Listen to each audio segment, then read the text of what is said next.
नमस्कार, आप देख रहे हैं सिटी पोस्ट लाइव। मैं हूं सृष्टि राज। भाजपा के नए राष्ट्रीय अध्यक्ष नितिन नवीन के सामने पार्टी की विस्तार गणित बनाए रखने की बड़ी चुनौती है। अभी तक उन्होंने अब दक्षिण भारत के किले को फतह करने के साथ ही मौजूदा भाजपा शासित राज्यों में पार्टी की जीत को बरकरार उनकी सबसे बड़ी चुनौती होने वाली है। अब कर्नाटक जैसे राज्यों में स्थानीय नेताओं के बीच मतभेदों को दूर कर पार्टी के भीतर समन्वय और सहयोग को सुनिश्चित करना उनकी प्राथमिकता होने वाली है। अब क्या-क्या करने वाले हैं नितिन नवीन, विस्तार में जानकारी देने के लिए हमारे साथ मौजूद हैं chief editor Shrikant Pratyush sir. Sir, सबसे कम उम्र में नितिन नवीन भाजपा अध्यक्ष बन गए हैं। हाँ, बिल्कुल विश्व की सबसे बड़ी पार्टी का राष्ट्रीय अध्यक्ष 45 साल की उम्र में पहली बार कोई बना है जी, और ये नितिन नवीन है। लेकिन ये कांटों भरा ताज है, सामने जी, बड़ी चुनौतियाँ हैं। जी, नवीन को नेताओं के जोश और वरिष्ठ नेताओं के अनुभवों के बीच तालमेल बिठाना होगा जी, और मोदी सरकार के सत्ता में आने के बाद बीजेपी का विस्तार देश के कोने-कोने में हो चुका है। 14 करोड़ सदस्यों के साथ दुनिया की सबसे बड़ी पार्टी बनी हुई है बीजेपी। जी, लगभग 2 दर्जन राज्यों में बीजेपी अकेले या फिर सहयोगियों के साथ सरकार चला रही है। जी।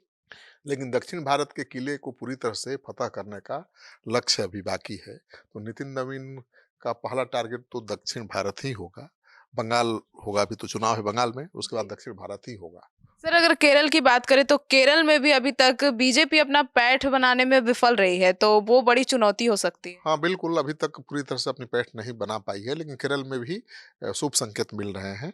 लेकिन केरल में पैठ बनाने के लिए बहुत मेहनत करना पड़ेगा। कर्नाटक में बीजेपी अपनी सरकार बना चुकी है और आंध्र प्रदेश में टीडीपी के साथ सरकार में है।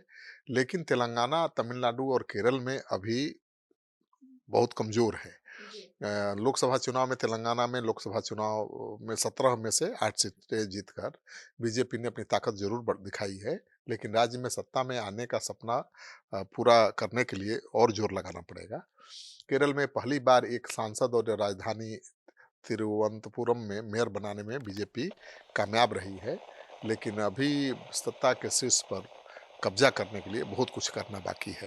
तो नितिन नवीन की चुनौती है कि कैसे केरल में तमिलनाडु में बीजेपी को मजबूत करते हैं। सर, तमिलनाडु में भी नितिन नवीन के संगठनात्मक क्षमता की असली परीक्षा हो सकती है। बिल्कुल, तमिलनाडु में 2024 के लोकसभा चुनाव में अकेले दम पर खड़ा होने की कोशिश बीजेपी ने की थी, लेकिन सफल नहीं हो पाई और विधानसभा चुनाव में एआईएडीएमके के सहयोग से एनडीए की सरकार बनाने की कोशिश में है।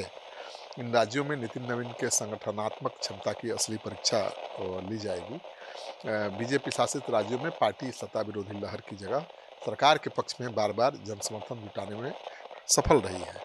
गुजरात जैसे राज्य में 3 दशक से सत्ता में है बीजेपी। उत्तर प्रदेश, उत्तराखंड, असम, त्रिपुरा जैसे राज्यों में तीसरी बार सरकार बनाने के लिए मैदान में उतरने वाली है बीजेपी। इन राज्यों में सरकार और संगठन के बीच समन्वय के साथ जन समर्थन को बनाए रखना नितिन नवीन के लिए बड़ी चुनौती है। बिहार में 20 साल बाद भी एनडीए की जीत के पीछे की मेहनत और अनुभव नितिन नवीन के काम आ सकता है और नितिन नवीन जिस राज्य के चुनाव प्रभारी रहे हैं वहाँ उन्होंने कमाल दिखाया है। तो संगठन का बहुत अनुभव है। होता है ना कि देखन में छोटन लगे घाव करे गंभीर। तो देखने में भले वो छोटे लगते हैं, उम्र कम है, लेकिन अनुभव बहुत ज़्यादा है और ऐसे ही उनको राष्ट्रीय अध्यक्ष नहीं बना दिया गया है। तो भाई बीजेपी का राष्ट्रीय अध्यक्ष बनना कोई मामूली बात है। तो कुछ खासियत है तभी तो बीजेपी ने उनको चुना है। बोलते कम हैं, करते ज़्यादा हैं और अब बीजेपी की उम्मीद उन्हीं पर टिकी है। तो अब देखना है कि नितिन नवीन बीजेपी की उम्मीद पर कितना खड़ा उतरते हैं और जो उनके सामने अलग-अलग राज्यों में अभी चुनौती बनकर सामने आ रही है, तमिलनाडु और केरल जैसे राज्य क्या कर पाते हैं, वहाँ क्या बीजेपी का झंडा लहरा पाते हैं? आपकी क्या राय है? कमेंट सेक्शन में ज़रूर बताइएगा। धन्यवाद।